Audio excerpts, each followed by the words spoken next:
Welcome to the Zombie Story Zone, your ultimate destination for spine-tingling zombie tales that will leave you on the edge of your seat. Get ready to dive into today's thrilling story, Zombie Attack on the Honeymoon Train, where romance meets terror in a horrifying adventure you won't forget. If you enjoy hair-raising zombie stories, don't forget to hit the like button, subscribe to our channel, and press the bell icon to stay updated with our latest content. Share this gripping tale with your friends and let them experience the chills alongside you. We'd love to hear from you. Drop a comment below to let us know how you like this story and share your suggestions on how we can make our channel even better. Your feedback is invaluable in helping us bring you more of the zombie content you love. Stay tuned and prepare for the undead thrills only here on the Zombie Story Zone.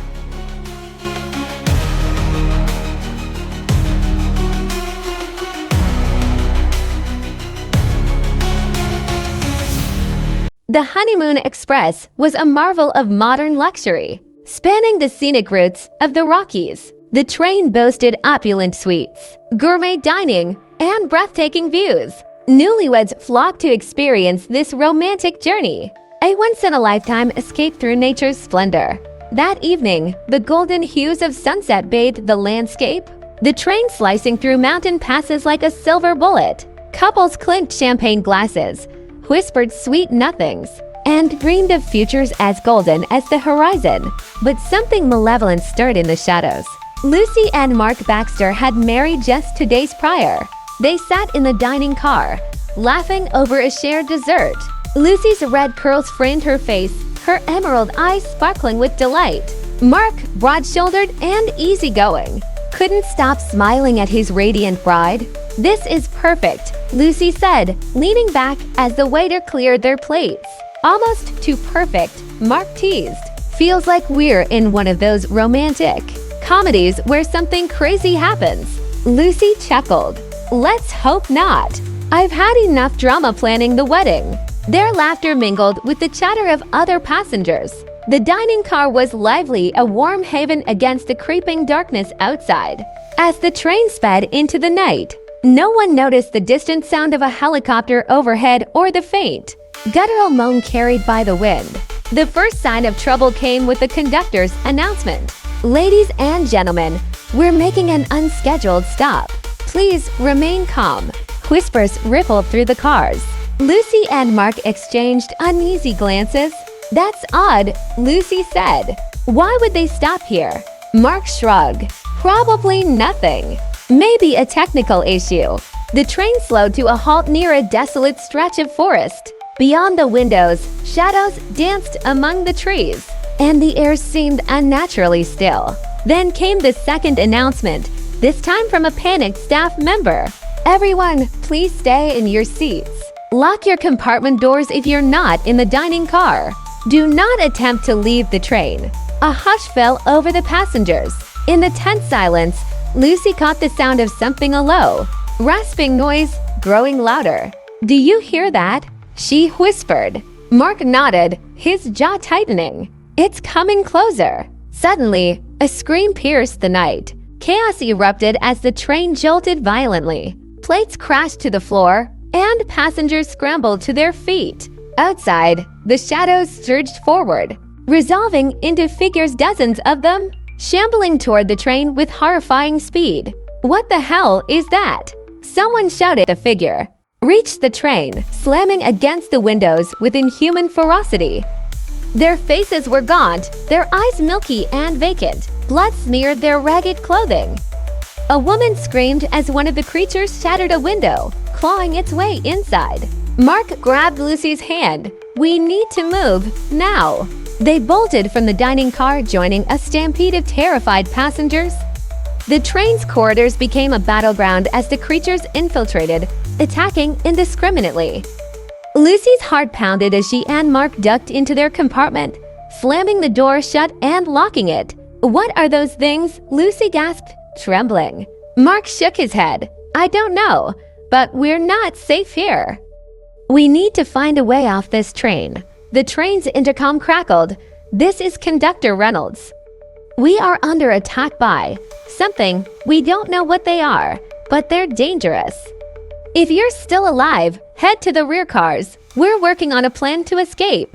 Mark peered through the peephole. The corridor was eerily quiet. "Let's go. Stay close." They crept out, moving stealthily through the carnage. Blood splattered the walls, and the bodies of passengers and crew lay motionless, some dismembered. The air reeked of death and decay. As they neared the rear cars, they encountered other survivors, a mix of honeymooners, older couples, and a handful of staff. A young porter, Sam, waved them over. "You made it," he said, his voice tinged with relief. "We're gathering everyone we can. The conductor says there's a maintenance car with tools and an emergency exit." "What's out there?" Mark asked. Sam's face darkened. "We don't know. They're not human anymore, and they're fast, too fast." Lucy clutched Mark's arm. "We have to hurry." In the maintenance car, Conductor Reynolds addressed the group. His uniform was torn, and a deep gash ran across his forehead. "Here's the situation," he began. "We've sent a distress signal, but help won't arrive for hours. These things are surrounding the train. Our best chance is to unhook the rear cars and use them as a decoy while we escape on foot." The group erupted in protests. "On foot," a man exclaimed. "Through those creatures. It's suicide," another cried. Reynolds held up his hands. "It's the only way. Staying here is a death sentence. We'll arm ourselves with tools from this car. Stick together, and we might have a chance." Reluctantly, the group agreed. They armed themselves with wrenches, hammers, and makeshift weapons. Mark grabbed a crowbar, handing a heavy flashlight to Lucy. Unhooking the rear cars caused a deafening crash, drawing the creatures away momentarily. The group slipped into the forest, moving as quickly and quietly as possible. Moonlight filtered through the trees, casting eerie shadows. The creatures weren't far behind. The group's progress was slow, hindered by the uneven terrain. Suddenly, a guttural moan echoed through the woods. The creatures emerged, faster and more aggressive than before. "Run!" Reynolds shouted. Panic ensued. The survivors scattered, their cries mingling with the growls of the undead. Mark and Lucy stayed together, dodging through the trees. They stumbled upon a dilapidated cabin and ducked inside, barricading the door. "What now?" Lucy whispered, her voice shaking. Mark checked the room, finding a rusty axe. "We hold them off until morning. Help has to come." The night was endless, a relentless siege of snarls and pounding on the door. By dawn, the creatures had thinned, their movements sluggish. A faint hum grew louder, and soon, a helicopter appeared over the horizon. Rescue had arrived. Soldiers descended, mowing down the remaining creatures. A medic ushered Mark and Lucy to safety, their faces etched with exhaustion and relief. As the helicopter ascended, Lucy looked down at the carnage below. "What were they?" she asked softly. Mark shook his head. "I don't know, but we survived. That's all that matters."